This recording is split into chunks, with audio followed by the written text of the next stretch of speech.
నమస్తే. తెలుగు రాజ్యంకి స్వాగతం. నేను మీ సంధ్య. ఏపీలో గదే సాయికృష్ణ లాకప్ డెత్ అనాలా, మిస్సింగ్ మిస్టరీ అనాలా, లేకపోతే అసలు ఉన్నాడా లేడా, ఇలాంటి అనేక రకాల ప్రశ్నలు గత కొన్ని రోజులుగా వినిపిస్తున్న పోలీస్ డిపార్ట్మెంట్కి సంబంధించి ఈ అంశాలకు సంబంధించి ఎక్కడా ఎలాంటి ఆధారాలు కావచ్చు, బ్రతికున్నాడనా లేకపోతే ఇంకేదన్నా జరిగిందనా ఇంకేదైనా అన్న విషయం అయితే బయటికి తెలియట్లేదు. కానీ ఆ తల్లి నా కొడుకు బ్రతుకుంటూ ఒకసారి చూపించాడు, మట్టి చేస్తే ఆ మట్టినైనా నాకు ఇవ్వండి అనేసి అంటూ ఆమె ఆవేదన ప్రతి ఒక్కరిని కదిలిస్తోంది. ఇది మరొక కోణంలో రాజకీయ రంగు పులుముకొని ఇంకొక కోణానికి కులం రంగు పులుమడే ప్రయత్నం చేస్తున్నారు. కానీ మనిషిని మనిషిగా చూడాలన్న ఒక సామాజిక స్పృహని ఇక్కడ అందరూ మర్చిపోవడము చాలా చాలా బాధాకరమైన విషయం. ఈ అంశానికి సంబంధించి అసలు ఏం జరిగింది తెలుసుకునే ప్రయత్నం చేద్దాం.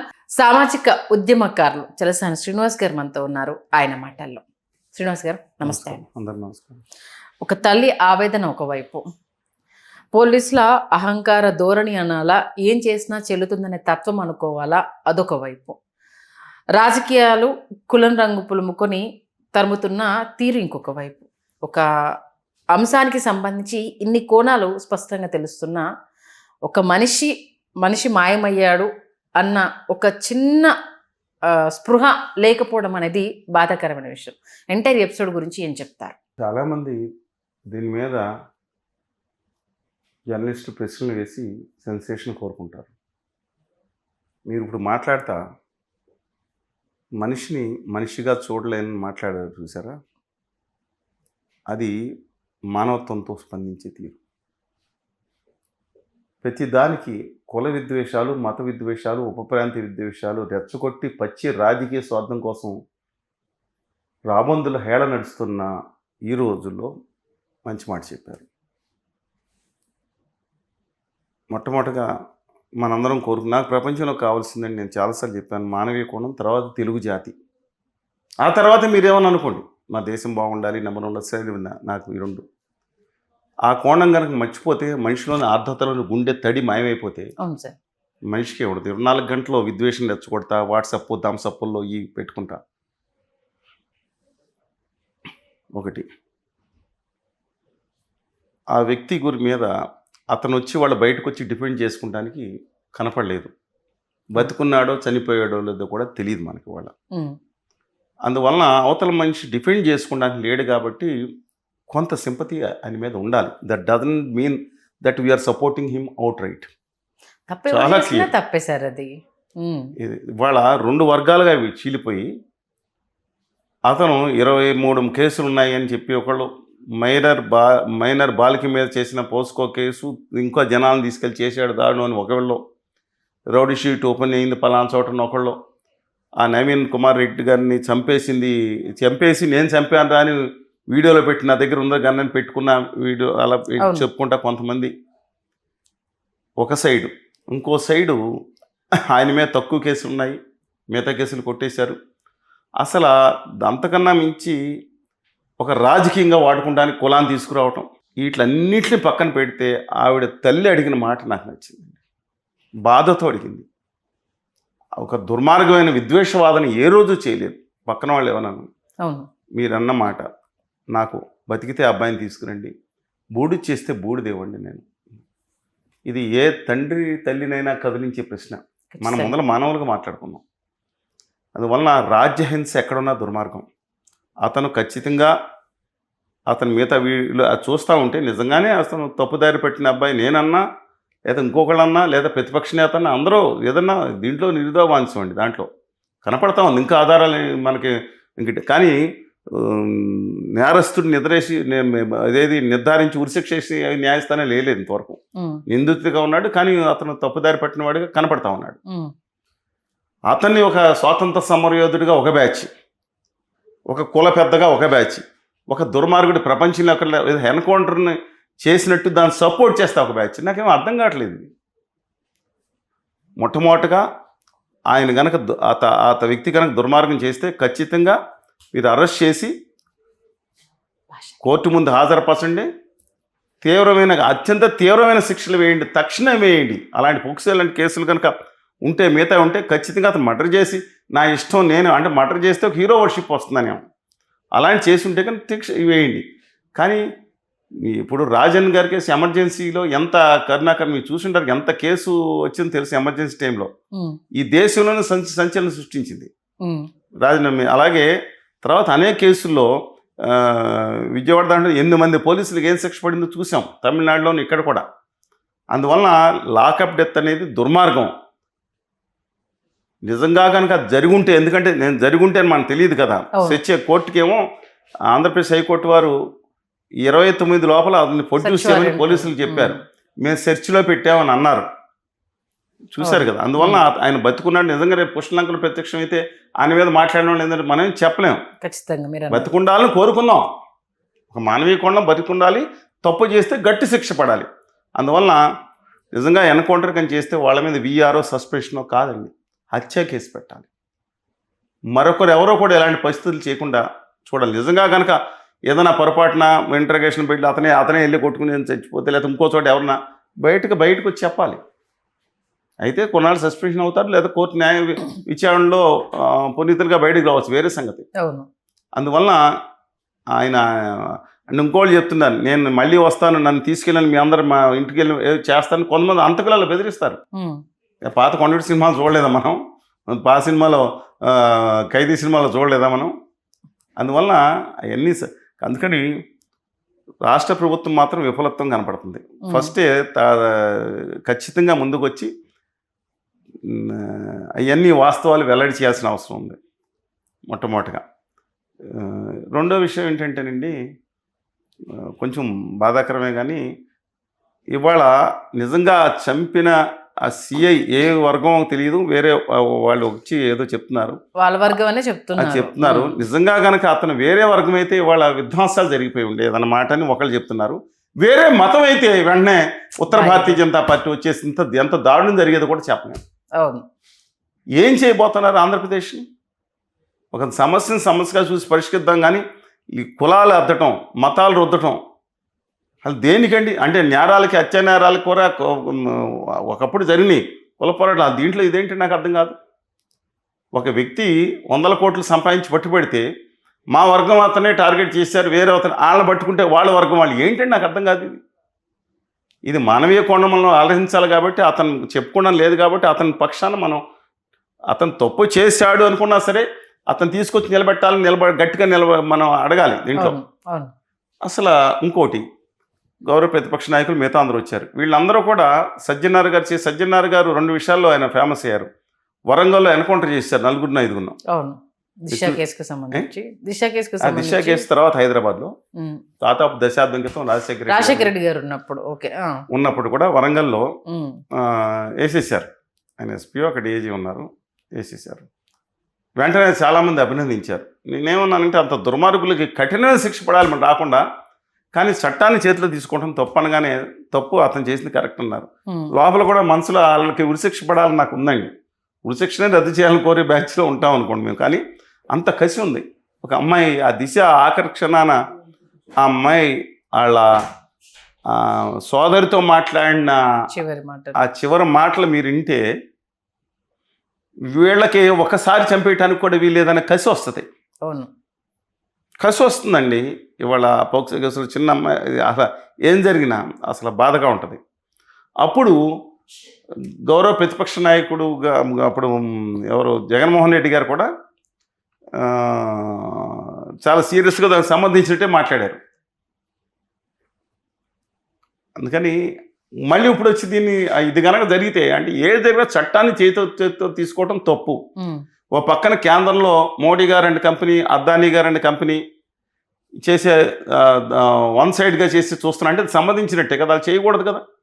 తీసుకెళ్ళి నెలల తరబడి, సంవత్సరాల తరబడి విచారణ లేకుండా పెట్టేయటం, ఆ చట్టాన్ని వాళ్ళ చేతిలో తీసుకుంటున్నారండి.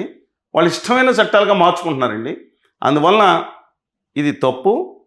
ఖచ్చితమైన 2 విషయాలు. ఒకటి, దీన్ని ఇంకా వాడకుండా చాలామంది చూస్తారు. ఇక మొదలుపెట్టారు, ఇక స్టార్ట్ అయిపోయింది ఆల్రెడీ. ఈ 2 విషయాలు 2 వారియర్స్ అండి. ఒక ఆయన స్వాతంత్ర సమరుడి కింద, ఒకళ్ళనేమో ప్రపంచంలో ఎవరండి అబ్బాయి ఎవరు పాకిస్తాన్ చోట కసబ్ లాగా అంత చిత్రీకరణ చొప్పు. వాస్తవాలు ఎవరు చెప్తారు? మనం చెప్పాలి ప్రజలకి. మీరు అటు ఇటు భావోద్వేగాలకు గురి కావద్దండి అని రాష్ట్ర ప్రభుత్వం వైఫల్యం మాత్రం మొట్టమొదటి అడుగు పెట్టాల్సింది. దీన్నేమో కళ్యాణ్ బాబు గారికి పవన్ కళ్యాణ్ గారికి నాకు అర్థం కావట్లేదు. హోమ్ మినిస్టర్ బాధ్యత తీసుకోవాల్సింది దీనికి సంబంధించి. హోంమంత్రి గారు ఫెయిల్యూర్ కూడా కనపడుతుంది దీంట్లో. ఉమ్, వారిని ఎవరో ఒక అమర్నాథ్ గారు సంబోధించారు. ఉమ్, వారిని సంబోధిస్తే వెంటనే దాని గురించి మహిళా సంఘాలందరూ వచ్చినట్టు హడావుడి చేసినట్టు ఆవిడని అలా సంబోధించడం తప్పు. ఒక మహిళను సంబోధించినా మొత్తం మిగతా వాళ్ళకి అలా అవుతుంది కాబట్టి అనేది కాకపోయినా తప్పు. కానీ ఆ తర్వాత అంతకుముందు విడుదల రజని గారిని లేదంటే ఇంకొక మందిని సంబోధించారు. అవును, వీరు కూడా శ్రీమతి భారతి గారిని, విజయమ్మ గారిని. విజయలక్ష్మి గారిని కూడా ఏమన్నారో చూసాం. అవును, కానీ అది ఇష్యూ మీద పెట్టినంత దృష్టి ఇలాంటి వాటి మీద పెట్టాలి, with due respects to her. చూశారు కదండి. అందుకని ఇలాంటి విషయాలని మొగ్గలోనే దాన్ని పరిష్కరించి ముందుకెళ్లకుండా చూసి, అంటే కప్పెట్టేసేది కాదు, నిజాలు నిష్పక్షపాతంగా పెట్టమండి. ఇలా జరిగింది, అతను ఇలా బెదిరించాడు, ఇలా జరిగింది, ఆ నిజంగా దుర్మార్గం చేస్తే క్షణికా విశ్వసింది, భయం పెట్టాల్సిన పనే ఉంది. నిజంగా అతన్ని నిజంగా పూడ్చిపెట్టాల్సిన జరిగితే బతికుండాలని కోరుకున్న పనే ఉంది. రాజకీయాలకు దయచేసి భావోద్వేగాలకు లోను కావద్దండి. రాష్ట్ర ప్రభుత్వం ఇంకా కూడా ఒక నిజంగా కనుక ఇంకా 29 ప్రొడ్యూస్ లేకపోతే సిట్టింగ్ న్యాయమూర్తితో విచారణ చేయించాలి. ఏది ఎక్స్ న్యాయమూర్తి కాదు, పూర్తి అధికారాలు ఇవ్వాలి బాధ్యులకి. ఒకవేళ అతను అది పొరపాటు జరిగితే పొరపాటు అని చెప్పాలి, కానీ మీరు అన్నట్టు. కానీ ప్రాణాన్ని డబ్బులు ఇచ్చి మనం తీసుకురాలేము.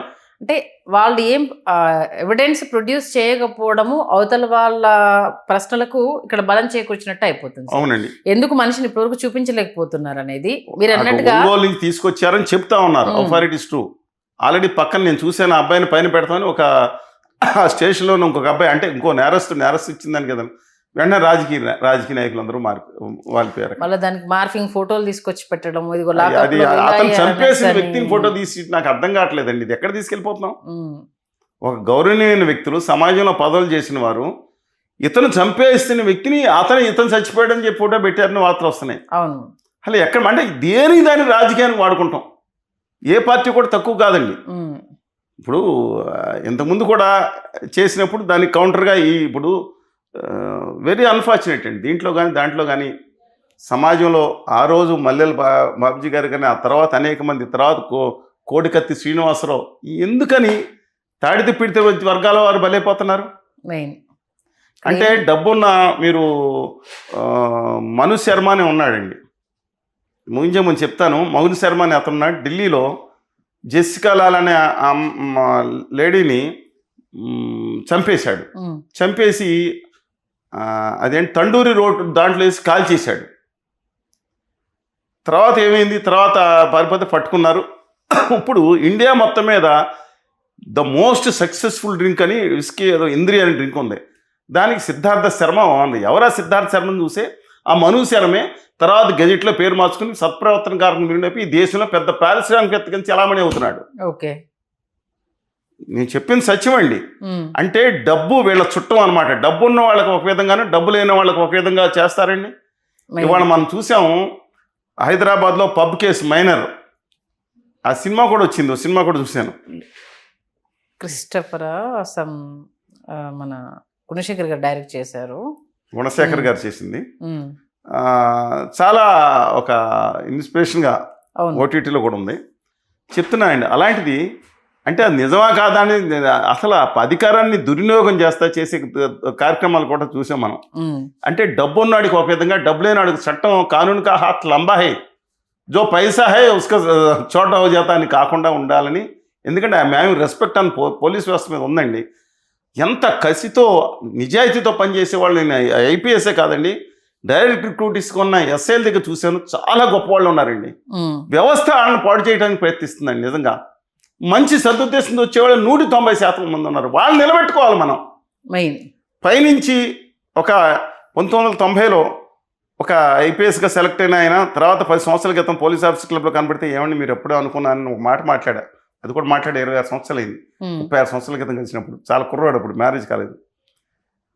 పైన వ్యవస్థ, పైనుంచి డిఐజీలు పైన ఉంటారు కదండి, వాళ్ళ పైన వ్యవస్థ దగ్గర నుంచి ఒత్తిడి, ఆఖరికి అనేక వేధింపులు ఎదుర్కొని ఇంట్లో భార్య కూడా ఏంటి మన కష్టాలు ఏంటి, ఇంత మిమ్మల్ని అడ్డంగా ఎన్ని ఇబ్బందులు పడుతున్నాం, 6 ట్రాన్స్ఫర్లు చేసి ఊళ్ళో పడేసి పిల్లల్ని చదివించుకోవడానికి వీలు లేకుండా నిమిషాను ఆ పోలీసు జీబులో పంపించడానికి లేదు, స్కూటర్ మీద అతను కూడా నాకు రాదు, ఎలా తీసుకెళ్ళాలి, ఇక్కడ ఊళ్ళో ఉన్న దూరంగా ఎలా తీసుకెళ్ళాలి స్కూల్కి. నీ జీతం సరిపోదు ఇంకో కారు కొనుక్కుంటానికంటే ఆ రోజులు ఎక్కడి నుంచి తీసుకొస్తారండి? ఒక ఐపీఎస్ నిజాయితీగా చేసిన అధికారులు అనేది వ్యవస్థ ఒత్తిళ్ళు లేకపోతే ఆయన మీద ఇష్టం వచ్చినట్టు 30-40 ట్రాన్స్ఫర్లు అయినా ఉన్నారండి నిజాయితీ పనులు. అవును, వేధింపులకు గురైన ఉన్నారండి. అవాస్తవం నిజంగా డాక్టర్లు ఎంతమంది గొప్ప ఉన్నారో వాళ్ళందరినీ మనం మెచ్చుకోవాలి. ఈ టైంలో ఇప్పటికైనా నిజాయితీగా పనిచేయమని అందరినీ కోరుకున్నాం. ఖచ్చితంగా సార్. మీరు అన్నట్టుగా తప్పు జరిగితే జరిగిందేనన్నా చెప్పండి. అబ్బాయి శవాన్ని చెప్పేస్తారా? జరిగినది వాస్తవం బయటికి రమ్మనండి, అర్థం చేసుకుంటారు. ఎందుకంటే సరే చనిపోయిన వాడు దుర్మార్గుడా మంచివాడా అనేది పక్కన పెట్టేసేయండి, కానీ మానవతా కోణంలో ఒక తల్లి ఆవేదన బాధను బతికుంటే చూపించాలి. ఆ తల్లి ఒక్క మాట కదిలించిందండి, మిగతా వాళ్ళని పక్కన పెట్టండి. అదే అంటున్నాను సార్ నేను కూడా. నిజంగా అది అత్యంత బాధాకరం. కానీ సమాజంలో అంతిమంగా ఒకటి చేయాల్సింది ఈ డ్రగ్స్ కూడా, డ్రగ్స్ మీద కూడా, ఎందుకంటే ఈ డ్రగ్స్ అనేది మహమ్మారి భయంకరంగా విస్తరిస్తుంది. దీన్ని ఎందుకంటే ఒకవైపు తల్లిదండ్రులు కూడా ఒకటి చేయాల్సింది ఏంటంటే తోటకూర కట్ట దొంగతనం చేసినప్పుడే ఆపాలి. అవును, కానీ వాళ్ళు ఏమి ప్రయోజకులు అవుదామని చూస్తే అవసరాలు తీరలేక ఇంత దుర్మార్గంగా వస్తుంటే మనం ఏం చేయాలి అంటే వాళ్ళ తినటానికి ఉపాధికి ఉండదండి. వాళ్ళకి ఉపాధి కూడా ఉండదు. ఏం చేయాలి అప్పుడు? ఉపాధి కూడా ఉన్న సందర్భంలో ఏం చేయాలి? ఈ రాష్ట్రం నిజంగా హోదా విభజన హామీలు వస్తే ఈ కుర్రలందరికీ దాదాపు 1 కోటి మందికి పని దొరికేది, సొంతంగా గౌరవం చేసుకో. అంతగా దుర్మార్గం వేరే ఉంటారు కదా. వాళ్ళకి ఉపాధి లేకుండా, చదువుకునే అవకాశాలు లేకుండా గాల్లో పడేస్తే ఎలాగా? అందుకని ప్రతి రాజకీయ ఒక పార్టీకి 20 లక్షల సభ్యులంట, 40 లక్షల సభ్యులంట. ఏం చేస్తున్నారు వీళ్ళందరూ? పోలీసులే కంట్రోల్ చేస్తారా డ్రగ్స్ని? మీరు అందరూ స్ట్రీట్ మానిటరింగ్ పెట్టండి. ఒక నెల రోజుల్లో ఈ డ్రగ్స్ కంట్రోల్ చేయొచ్చు. కనుక మీ పార్టీలు చూస్తుంటే ఇది చెప్పకుండా నిజాయితీ నిబద్ధత ఉంటే మొత్తం కంట్రోల్ పెట్టించండి. ఎక్కడికక్కడ మీరు ఇన్ఫార్మ్ చేస్తారు కదా, తగ్గుతుంది. ఎందుకు చేయట్లేదు అంటే మీకు అర్థం ఉంది, దాంట్లో ప్రశ్నలు వస్తాయి కదా. చేయండి. మనం ముఖ్యంగా ఈ ఆంధ్రప్రదేశ్ అనేది లేదా తెలంగాణలో కూడా అనేక చోట జరుగుతుంది. ఇది ఒక మంచి ప్రదేశం కావాలి, భావితరాల పౌరులు మంచి సన్మార్గంలో పెట్టాలి అనే ఉద్దేశంతో మనం ముందుకెళ్ళాలి. తప్పుదారి పడకుండా చూసుకోవాల్సిన బాధ్యత సమాజానికి, తల్లిదండ్రులది. దాని మీద దృష్టి పెడదామండి. నమస్కారం. మంచి విశ్లేషణ అందించారు sir. Thank you. Hello, Telugu రాజ్యం ఛానల్ చూస్తున్నారా? సామాజిక, రాజకీయ, జీవన చిత్రణే తెలుగు రాజ్యం. అతిశయోక్తులు, అసత్యాలు ఉండవు. రాజకీయ కోణం కాదు, ప్రజా కోణమే కొలబద్ద. తెలుగు రాజ్యం వీక్షణ మీ ఉత్తమ అభిరుచికి నిదర్శనం.